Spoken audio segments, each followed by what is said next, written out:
इस मूवी में जो जंगल हमें दिखाया जा रहा है वो बहुत ही मिस्टीरियस है। वहाँ कुछ चीजें ऐसी छुपी हैं जिन्हें बहुत से लोग ढूंढना चाहते हैं, पर ये इतना भी आसान काम नहीं है। अब मूवी का स्टार्ट एक ऐसे आदमी को दिखाते हुए होता है जो इसी अमेज़न जंगल में वो एंशिएंट चीज ढूंढने आया था। उसके साथ उसकी पूरी टीम थी और इसका नाम था एग्वायर। जिस चीज को ये लोग ढूंढ रहे थे उसे टीयर्स ऑफ द मून के नाम से जाना जाता था। अब एग्वायर और उसकी टीम जंगल में वो चीज ढूंढने लगते हैं, लेकिन तभी जंगल में जान आ जाती है और वो उन सब पर हमला कर देता है। उन्हें जोर जोर से हिलाने लगता है और उठा कर फेंकता है, जिसके बाद एग्वायर और उसकी टीम की हालत बहुत बुरी हो जाती है। अब वहाँ से कुछ जंगली लोग गुजरते हैं जो इनकी ऐसी हालत देखकर इनके पास आते हैं। एग्वायर इनसे रिक्वेस्ट करता है कि इन लोगों को हील किया जाए, जिंदगी दी जाए, और अब कबीले के लोग इनको हील करते हैं। लेकिन एग्वायर बहुत ही बुरा इंसान होता है। उसके दिल में इनको शुक्रिया कहने की बजाय अभी भी उसी एंशिएंट चीज यानी टीयर्स ऑफ द मून का ख्याल होता है। एग्वायर जानता था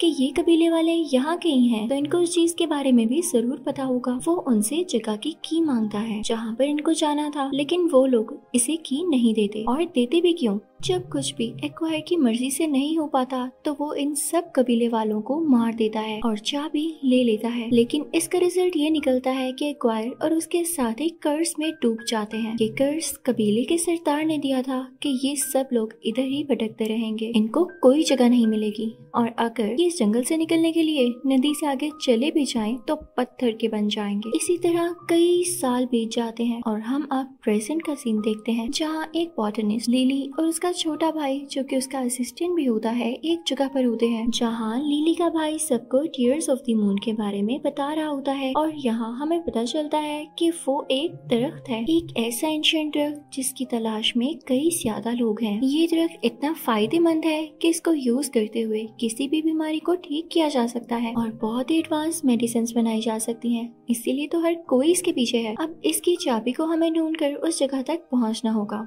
यहाँ पर लिली के भाई की बात खत्म होती है और साथ ही ये मीटिंग भी। अब लिली ऊपर की तरफ जाती है जहाँ पर एक प्रिंस भी होता है। उन दोनों के आपस में कुछ बात होती है, लेकिन लिली बहुत जल्दी में होती है और चुपके से ऊपर की तरफ जाती है, जहाँ उसे एक बहुत बड़ा ट्रंक मिलता है। और जब वो ट्रंक को खोलती है तो उसमें भी एक बॉक्स होता है। उस बॉक्स में टीयर्स ऑफ द मून की चाबी होती है। प्रिंस उसे चाबी के साथ वहाँ से भागता हुआ देख लेता है और रोकता है। लिली उस वक्त विंडो से बाहर एक लेटर के साथ लटकी होती है। प्रिंस उसे ब्लैकमेल करता है कि अगर तुमने मुझे मेरा बॉक्स नहीं दिया तो मैं तुम्हें यहाँ से नीचे फेंक दूंगा। तो वो अपनी जान बचाने के लिए वो खाली बॉक्स प्रिंस की तरफ फेंककर वहाँ से भाग जाती है और अब अपने भाई और उस चाबी के साथ अपने घर आ जाते, क्योंकि वो लोग इस चाबी को ही तो हासिल करने यहाँ आए थे। अब दूसरी तरफ प्रिंस को वो खाली बॉक्स देखकर बहुत गुस्सा होता है और वो जल्द ही लिली और उसके भाई को पकड़वाना चाहता था। अब इन लोगों का प्लान अमेज़न फॉरेस्ट की तरफ जाकर टीयर्स ऑफ द मून को हासिल करना था। अब सीन बदलता है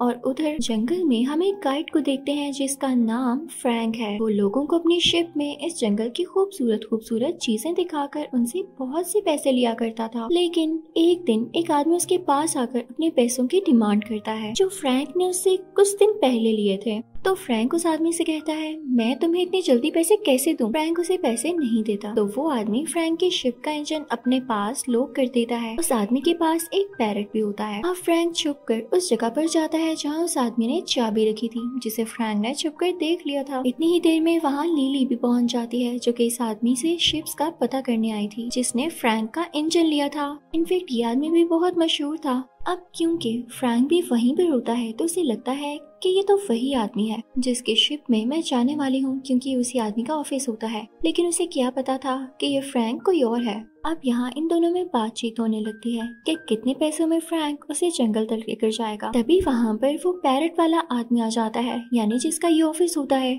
अब सच जानकर लिली को गुस्सा आ जाता है और वो फ्रैंक के शिप में जाने से इनकार कर देती है। इसी दौरान फ्रैंक उसके गले में टीयर्स ऑफ द मून की देख लेता है। तो अब तो वो लिली को जाने देने वाला था ही नहीं, इसलिए वो बहुत कोशिश करता है कि लिली उसी के साथ ट्रेवल करे। वो उसे इवन ये भी कहता है कि मैं तुमसे रेंट बहुत ज्यादा कम लूंगा, फायदे में रहोगी। लेकिन लिली नहीं मानती। नेचर का करना ये होता है कि वहाँ पर एक शेर आ जाता है, एक जैगुआर। सब लोग उसे डर के भाग, जबकि फ्रैंक उसे बहादुरी से वहाँ से बाहर भेज देता है। लिली ये सब अपनी आंखों से देख के बहुत इम्प्रेस होती है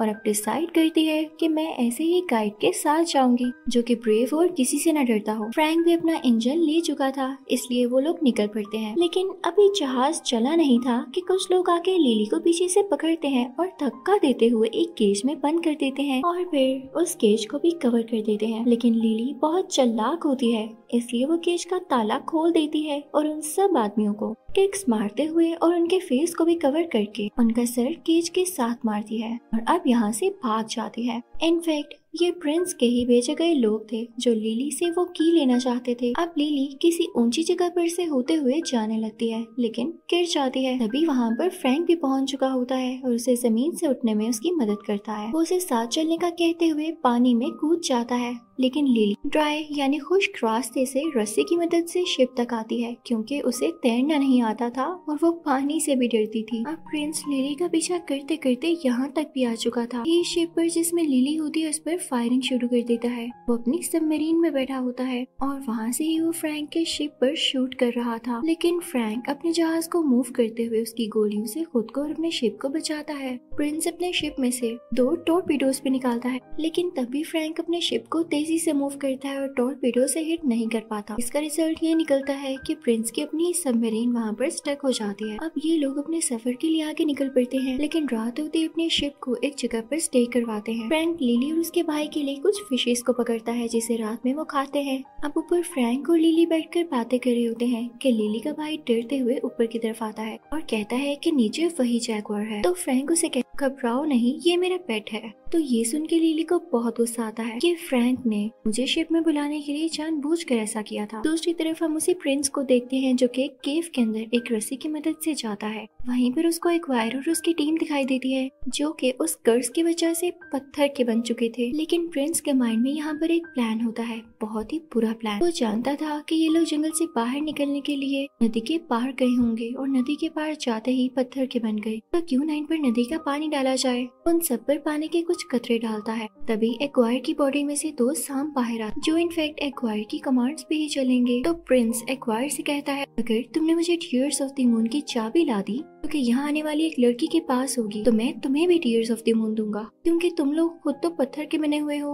और वहाँ तक आसानी से जा नहीं सकते। तो स्नेक्स वो डील मान लेते हैं। इसी के साथ प्रिंस उन सब लोगों पानी के चंद ड्रॉप्स डालकर उनको आजाद कर देता है। उधर फ्रैंक का शिप जिस जगह से गुजर रहा होता है वो जगह बहुत ही ज्यादा खतरनाक होती है। वहाँ बहुत बड़ा तूफान आता है जिससे उनकी इतनी जोर से हिलती है कि वो लोग भी अंदर से हिल जाते हैं। सबको अपनी जान की फिक्र होने लगती है और इससे पहले कि शिप आबशार के साथ नीचे गिरती है फ्रैंक बड़े अच्छे तरीके से अपनी शिप को मूव करता है, सबकी जान बचा लेता है। लेकिन इस दौरान शिप को काफी ज्यादा डैमेज आता है तो फ्रैंक उसे एक जगह पर रोक कर वहाँ से कुछ लकड़ियाँ काटता है और अपनी शिप को प्रिपेयर करने लगता है। हम लिली को देखते हैं जो कि शिप में मौजूद फ्रैंक के सीक्रेट रूम में जाती है जहाँ पर उसे एक बुक मिलती है जिसमें टीयर्स ऑफ द मून के बारे में काफी ज्यादा इन्फॉर्मेशन होती है। लिली जब उसे पढ़ने लगती है तो उसे पता चलता है कि फ्रैंक भी इस तरह को ढूंढ रहा है। तभी अचानक से वहाँ पर फ्रैंक आ जाता है तो लिली उससे कहती है अच्छा तो तुम भी टीयर्स ऑफ द मून ढूंढ रहे थे, इसके लिए तुमने हमें यूज किया है ताकि अगर हम उसे ढूंढे तो साथ तुम्हें भी वो मिल जाए। तो फ्रैंक कहता है नहीं ऐसी बात नहीं है, अगर वो मुझे मिलना होता तो कई साल पहले मिल जाता जब से मैं उसे ढूंढ रहा हूँ। तो लिली कहती है लेकिन अब की बार मिल जाएगा क्योंकि मेरे पास उसकी चाबी है। इन्हें शिप के ऊपर किसी चीज की आवाज आती है। जब वो लोग ऊपर जाकर देखते हैं तो वहाँ पर जंगली लोग होते हैं जो उन्हें पकड़ लेते हैं। यहाँ पर फ्रैंक उनकी जुबान में उनसे बात करने लगता है और लिली को ये कहता है कि मैंने इनसे कहा है कि ये लोग मुझे कैद रख सकते हैं क्योंकि तुम्हारा और तुम्हारे भाई का कोई कसूर नहीं तो ये तुम्हें छोड़ दें। लेकिन जंगली लोग फ्रैंक की कोई बात नहीं मानते और आगे से कुछ बोलने लगते हैं। तो फ्रैंक लिली से कहता है कि ये लोग कह रहे हैं कि हमें टीयर्स ऑफ द मून की चाबी दे तब ये लोग हमें यहाँ से जाने देंगे। लेकिन लिली कहती है कि नहीं हरगिज़ नहीं और इसी के साथ वो उन जंगली लोगों पर अटैक करने ही वाली होती है। एक नेज़ा उठाती है तभी उन जंगली लोगों की लीडर बोलती है फ्रैंक का प्लान फेल, जिससे लिली को पता चल जाता है कि फ्रैंक ने ये सब ड्रामा किया था सिर्फ और सिर्फ उस चाबी को हासिल करने के लिए। तो वो फ्रैंक के मुंह पर थप्पड़ मारती है। अब वहाँ के लीडर लिली को सारा नक्शा समझाने लगती है कि तुम्हें किस तरह से जाना होगा।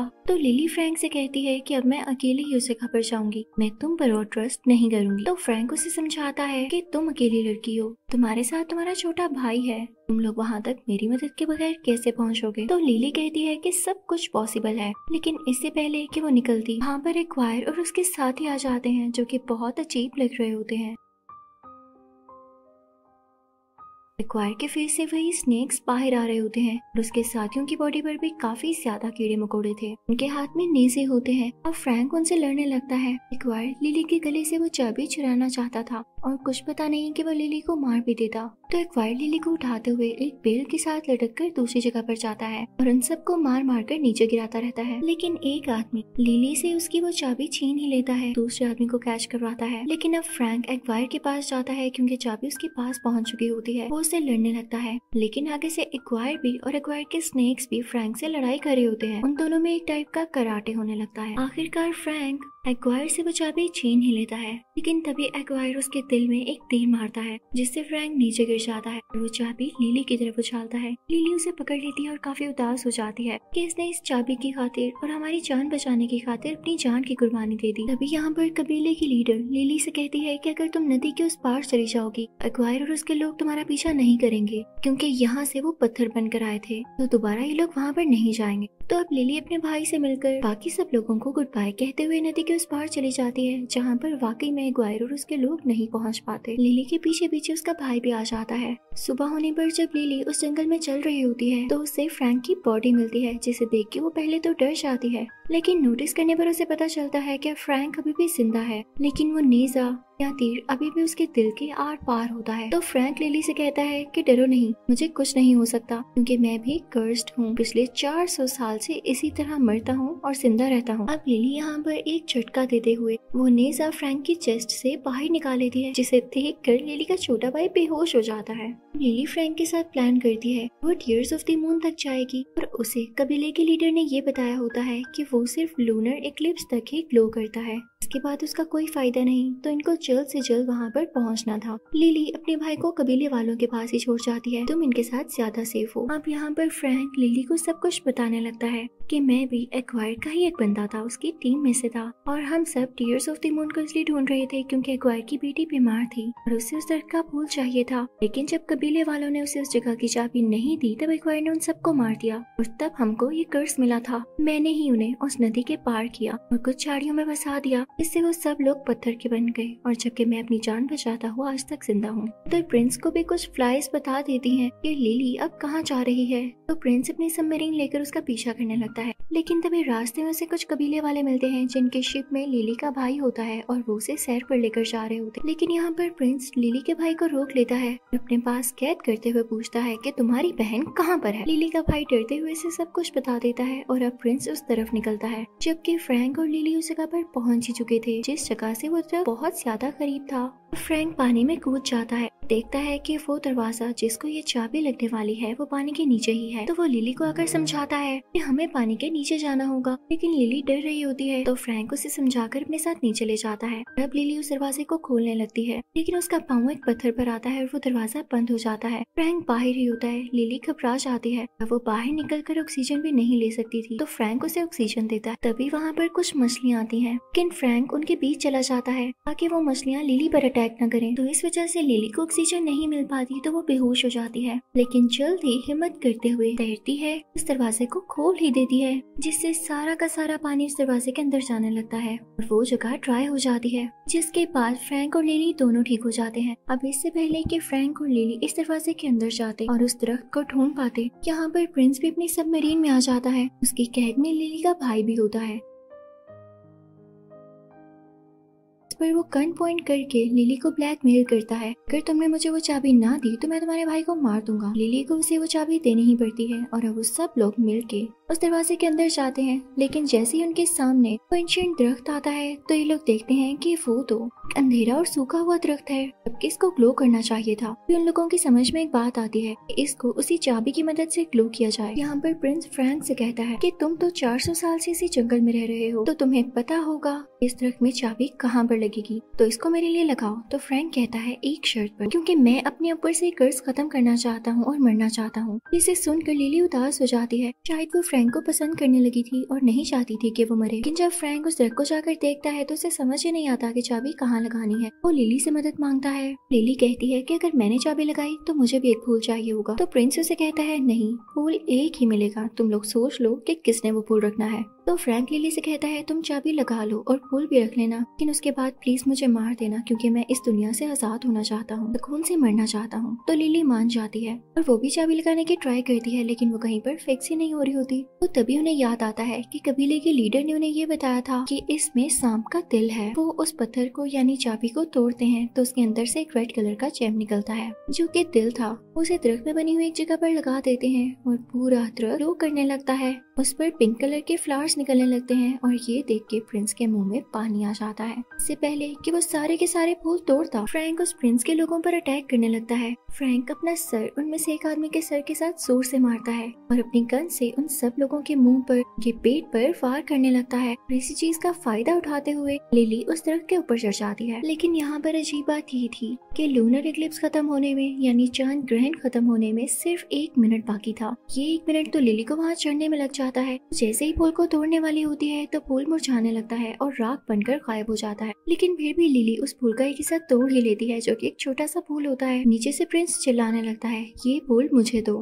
लेकिन लिली वो फूल नीचे फेंक दे जिसे फ्रैंक कैच कर लेता है। ये देख के प्रिंस और एक्वायर को बहुत गुस्सा आ जाता है और वो सोच रहे होते हैं कि वो अब लिली को जान से ही मार देंगे क्योंकि आखिरी मौका भी उनके हाथ से निकल चुका था। तो फ्रैंक उनको फूल दिखाते हुए अपने पीछे लगाता है। फ्रैंक अपनी शिप लेकर वहाँ से चला जाता है और उससे पहले जैगवार लिली के भाई को वहाँ पर ही उतार देता है। लेकिन इससे पहले कि प्रिंस उसके पीछे आता, प्रिंस के ऊपर एक बहुत बड़ा पत्थर गिरता है और उसकी वहीं पर डेथ हो जाती है। अब एक्वायर फुल गुस्से में फ्रैंक और उसके जहाज के पीछे होता है। दूसरी तरफ हम देखते हैं कि लिली को एक कपड़े में लिपटा हुआ वही फूल मिलता है जो कि फ्रैंक जाने से पहले लिली के भाई को दे गया था, जिस पर लिली बहुत इमोशनल हो जाती है कि इसने हमारी जान बचाने के लिए और हमें ये फूल देने के लिए अपने पीछे जालिम लोग लगवा लिए। उधर फ्रैंक की शिप किसी जगह से टकराती है तो वहाँ के सब दरख्तों में जान आ जाती है। ये वही जगह होती है जहाँ पर एक्वायर के लोग पहले भी पत्थर बन चुके थे और यहाँ पर देखते ही देखते सारे लोग दरख्तों की पकड़ में आकर पत्थर बन जाते हैं। और जब लिली यहाँ पर आकर देखती है वे देख के बहुत उदास हो जाती है और अपने हाथ फ्रैंक के फेस पर लगाती है, लेकिन उसमें कोई चेंज नहीं आता। तो उसके पास जो उसका फेवरेट फूल होता है जिसके लिए उसने इतनी एफर्ट की होती है वो फ्रैंक के मुंह में रखती है, लेकिन वो फूल भी गायब हो जाता है और फ्रैंक दोबारा से ठीक नहीं हो पाता। तो वो काफी होपलेस होकर अपने भाई को लेके यहाँ से जाने लगती है। फ्रैंक का जैगवार भी वहाँ पर बहुत उदास बैठा होता है और कुछ भी बोल नहीं रहा होता। लेकिन जैसे ही लिली और उसका भाई वहाँ से जा रहे होते हैं उन्हें जैगवार की आवाज आती है। तो फौरन से लिली के दिल में एक क्लिक हो कि शायद फ्रैंक में मूवमेंट आई होगी। वो फौरन से जाकर ऊपर देखती है तो वाकई फ्रैंक अब ठीक हो चुका होता है। उसकी बॉडी से अब खून भी आ रहा था। का ये मतलब था कि वो कर्ज से आजाद हो चुका था। लिली उसे गले से लगाती है और उसका छोटा भाई भी बहुत खुश होता है। जैगवार भी साथ होता है और ये चारों खुशी खुशी वहाँ से निकलने लगते हैं। लेकिन तभी इनको दिखता है कि उस दरख्त पर एक और फूल बाकी है। उसे तोड़ते हुए लिली अपनी कंट्री ले आती है। वहाँ जाकर मेडिसिन बनाती है जो कि बहुत फेमस होती है। अब लिली और उसका भाई पूरी दुनिया में माने जाते हैं। मूवी के लास्ट सीन में हम देखते हैं कि लिली फ्रैंक को इस नई दुनिया में रहना सिखा रही होती है, उसे गाड़ी चलाना सिखा रही होती है। साथ ही साथ उनके पीछे फ्रैंक का जैगवार भी बैठा होता है। वो लंदन की रोड्स पर मजा करते और गाड़ी चलाते हुए बहुत एंजॉय कर रहे होते हैं, जिसके साथ ये मूवी यहीं पर एंड होती है। आई होप आपको ये मूवी जंगल क्रूज बहुत अच्छी लगी होगी।